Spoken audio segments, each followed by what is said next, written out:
আমরা নতুন করে কোনো তদন্ত কমিশন করব না, যেহেতু জাতীয় একটা স্বাধীন তদন্ত কমিশন গঠিত হয়েছে এবং তারা দক্ষ উপযুক্ত ব্যক্তিদের দ্বারাই গঠিত হয়েছিল।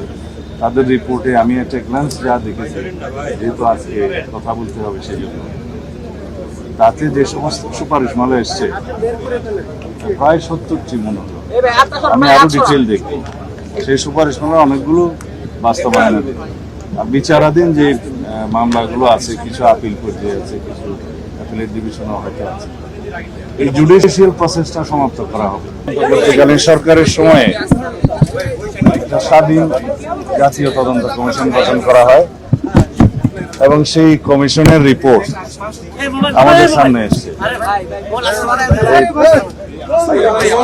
আমরা সরকারে এসেছি জনগণের ম্যান্ডেট নিয়ে অল্প কিছুদিন হলো। তার আগে ইন্টারিম গভর্নমেন্টের সময় এই রিপোর্ট তারা হাতে পেয়েছে।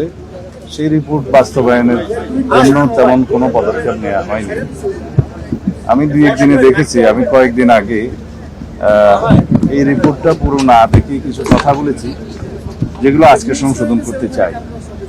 আমরা নতুন করে কোনো তদন্ত কমিশন করব না, যেহেতু জাতীয় একটা স্বাধীন তদন্ত কমিশন গঠিত হয়েছে এবং তারা দক্ষ উপযুক্ত ব্যক্তিদের দ্বারাই গঠিত হয়েছিল।